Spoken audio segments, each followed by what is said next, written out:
शिक्षण के लिए उपयोग में नहीं आती और अपने सिलेबस में केवल भाषा की शिक्षण विधियां हैं। लेकिन एडवांस के रूप में जैसे अपना सिलेबस कंप्लीट हो जाएगा, वो अलग से मैं करवा दूंगा, कोई दिक्कत नहीं होगी। लेकिन हमारे एग्जाम पॉइंट ऑफ व्यू से ये जो आप 15 शिक्षण विधियां देख रहे हैं, ये काफ़ी हैं। अब देखो, इनमें से पहला प्रश्न तो ये बन सकता है कि इन शिक्षण विधियों में जैसे 3 चीजें होती हैं। एक तो होता है आपका गद्य शिक्षण,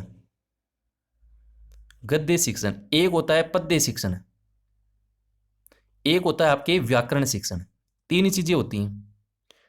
अब आपसे एक तो प्रश्न ये बन सकता है कि इनमें से कौन सी गद्य शिक्षण की विधि है, इनमें से कौन सी व्याकरण शिक्षण की विधि है,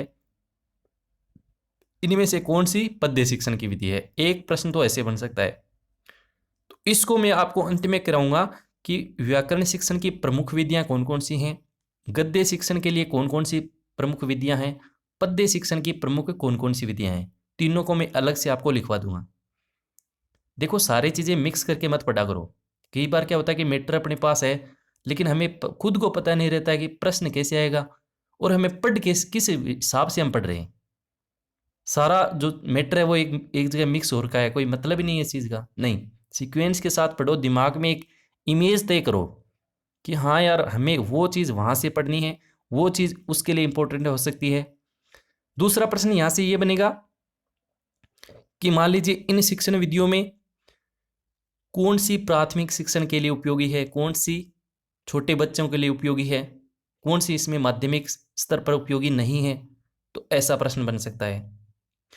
इसके अलावा प्रश्न अगर बने तो जैसे मान लीजिए कई बार ये प्रश्न आया कि व्याकरण शिक्षण विधि का दूसरा नाम क्या है, भंडारकर विधि है, या फिर कोई शिक्षण विधि दे रखा है तो उसका प्रतिपादक पूछ लेता है। कहने का मतलब ये है कि जैसे मान लीजिए ये है अनुकरण विधि।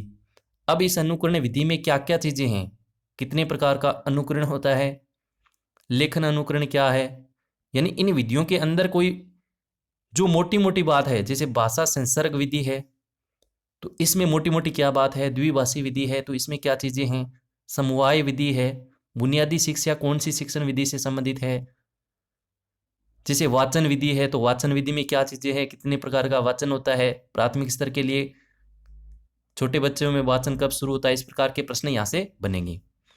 तो आज मैं आपको, आप यहाँ तक नोट्स बनाइए, मैं आपको सारी शिक्षण विधियाँ लिखवा रहा हूँ। सबसे पहले हम डिस्कस करेंगे अनुकरण विधि को। इसमें हम जानेंगे कि अनुकरण क्या होता है, अनुकरण किस प्रकार से बच्चों में किया जाता है, कितने प्रकार का होता है, लेखन अनुकरण क्या होता है, उच्चारण अनुकरण क्या होता है। ये सारी चीज़ें हम